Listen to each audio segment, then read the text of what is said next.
I want to preface this. This is everything that we're kind of exploring, or not even everything. These are some early ideas of what the future of Killing Floor 3 will look like.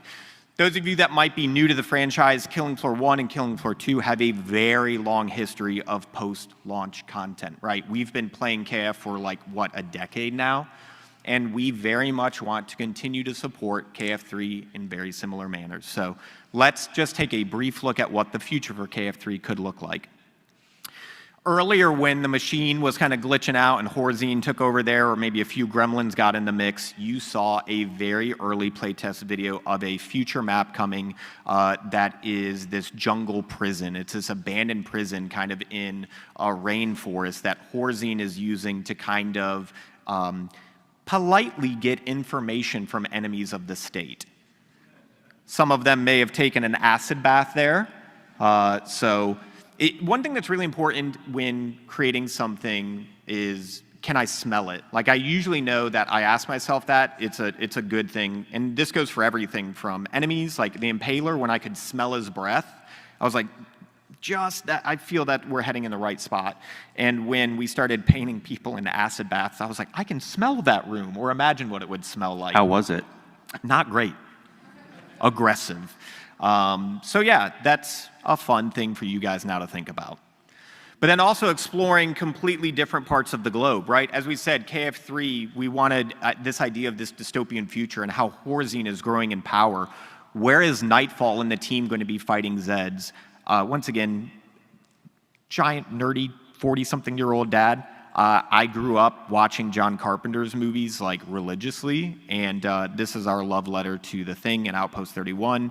You have some fun little facts about this one. Yeah, a couple neat things with this is, one, we've got our senior technical level designer, Michael Kissinger, has worked a lot on a dynamic weather system for this map to go in and out of having blizzards. So your visibility can be greatly reduced, kind of push you into some of the facilities and then open up again partway through waves. And then this map has been spearheaded by Jeremy Raymond, our senior level designer, and he was a big fan of the Outpost map in Killing Floor 2. So you'll see some inspiration from that. I just want to throw out, for those who don't know, Michael Kissinger, you might know as Fell, for those of you who have been in the KF community forever, and Chris Goodwin down there, Swift Brutal Death. That's how you might also know him in his fantastic work. Oh my God, it's him. Yeah. All right, real world guns. I felt really aggressive just showing a gun to a room full of people and being like, there it is, right? Basically, the goal is to give you guys as many tools as possible to kill shit with, right? We are making the game pretty damn difficult, and you're gonna need every tool possible, from new guns, various gadgets, tools, grenades, throwables. All of these are tools for you to fight Horzine back. And don't forget the weapon mods that come with those new guns. That completely change how many of them work, including the existing ones. We didn't rehearse this part at all, so I'm going to get a bunch of eyeballs, but the mod for this gun is actually a quad barrel as well, so that's pretty intense.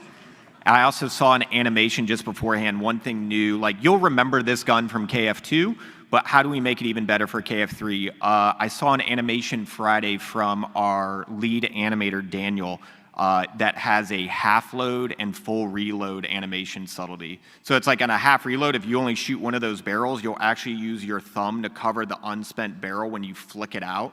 So like that little level of detail and love that they're putting into it is something that we're really excited to share with you guys in the near future.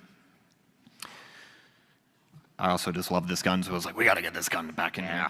Returning classics, old favorites, and potentially some new ones too. Yeah, so some of these last ones you see here are guns that have never been in the Killing Floor franchise, but they very much fit with the DNA of what KF is. So Rob Dion, who I believe just had his like 18th anniversary, has been making guns forever for Killing Floor, and the effort that he and his team are putting into these guns, it's wild, like every little nut and bolt and inner chamber piece. So we can't wait for you guys to get your hands on these and kill monsters.